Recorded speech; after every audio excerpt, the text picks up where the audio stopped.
யோகி பாலக்குடி குடிக்க மாட்டேன்னே നീ എന്നാ பண்ணுവ? നമസ്കാരം. കർത്താവ് നല്ല കട്ട കലിപ്പിലാണ്. കാരണം കാലാകാലങ്ങളായി പ്രവാചകന്മാർ ഈ ഇസ്രായേലിനോട് പറയുന്നുണ്ട് യോഗി പാൽക്കുടി യോഗി പാൽക്കുടി എന്ന്. ഏറ്റവും ലേറ്റസ്റ്റ് ആയിട്ട് വന്ന അതിതീവ്രതയുള്ള ഏറ്റവും വലിയ പ്രവാചകനായ സ്നാപ യോഹന്നാൻ വരെ പറയുന്നുണ്ട് അപ്പക്കിട്ട സൊല്ലുവേ നന്നാകെ നന്നാകുക എന്ന്. എന്നിട്ടും ഇവർക്ക് യാതൊരു മാറ്റവും ഇല്ല.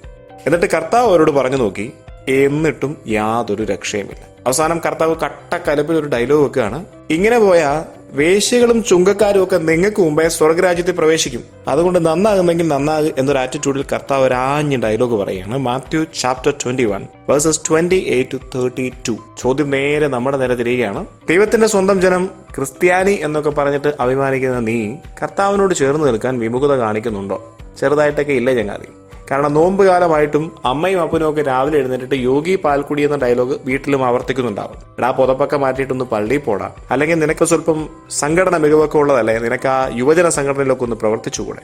പാടാൻ അറിയാവുന്നവനല്ലടാ പള്ളിയിൽ പോയാൽ കൊയറിലൊന്ന് പാടിക്കൂടെ? അങ്ങനെ എന്തൊക്കെ തവണ എത്രയൊക്കെ പ്രാവശ്യം യോഗി പാൽക്കുടി എന്ന് നമ്മളോട് പറഞ്ഞിട്ടുണ്ട്. അപ്പോഴൊക്കെ നമ്മൾ ഈയപ്പന്റെ പ്രാർത്ഥന പോലെ തിരിച്ചു പറയാറുണ്ട്, നന്നാവാം പക്ഷെ ഇപ്പൊ വേണ്ട, പയ്യെ മതി, സമയം പോലെ എന്നൊരു വാക്ക്. എന്നാൽ ബൈബിൾ എന്നോട് പറയുന്നു, നിനക്കൊന്നും ചെയ്യാൻ പറ്റുന്നില്ല എന്ന് പറയുന്ന ദിനങ്ങളും വർഷങ്ങളും വരുന്നതിന് മുമ്പ് നിന്റെ യൗവനത്തിൽ നീ നിന്റെ ദൈവത്തെ അറിയുക. ചങ്ങാതി പ്രായമൊക്കെ ആയിട്ട് ഗ്യാസ് ഒക്കെ വന്നിട്ട് പ്രൈസലോടെന്ന് പറഞ്ഞതുകൊണ്ട് യാതൊരു പ്രയോജനവുമില്ല. നിന്റെ യൗവനത്തിൽ നീ നിന്റെ ദൈവത്തെ അറിയുക. ചങ്ങനാശ്ശേരിയാണ് സ്ഥലം.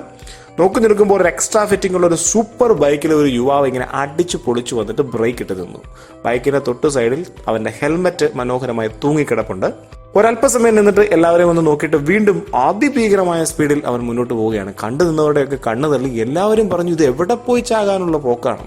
ബസ് കയറി 2 സ്റ്റോപ്പ് കഴിഞ്ഞ് മുന്നോട്ട് ചെന്നപ്പോൾ ഒരു ആൾക്കൂട്ടത്തിന്റെ നടുക്ക് നമ്മുടെ ഫ്രീക്കനായ യുവാവ് ഇങ്ങനെ തെറിച്ച് വീണ് കിടക്കുകയാണ്. അപ്പോഴും ബൈക്കിൽ ആ ഹെൽമെറ്റ് തൂങ്ങിക്കിടപ്പുണ്ടായിരുന്നു. ചങ്ങാതി, തിരക്കു പിടിച്ചുള്ള നിന്റെ യൗവന യാത്രകൾക്കിടയിൽ ഒരു ജീവിത പങ്കാളിയെ കണ്ടെത്താനോ ഒരു ജോലി കണ്ടെത്താനോ അല്ലെങ്കിൽ ഒരു നിലയും വിലയും ഒക്കെ ഉണ്ടാക്കിയെടുക്കാൻ വേണ്ടി എന്തും ചെയ്യാൻ തയ്യാറായി നീ നടത്തുന്ന നിന്റെ യാത്രകൾക്കിടയിൽ നിന്റെ ബാലൻസ് പോയി നീ നിലം പതിക്കാൻ സാധ്യതയുള്ള അവസരങ്ങളിൽ നിനക്കൊരു സംരക്ഷണ കവചം പോലെ വർദ്ധിക്കാൻ ഈ പ്രാർത്ഥനയ്ക്കും പള്ളിക്കും മതത്തിനുമൊക്കെ കഴിയും.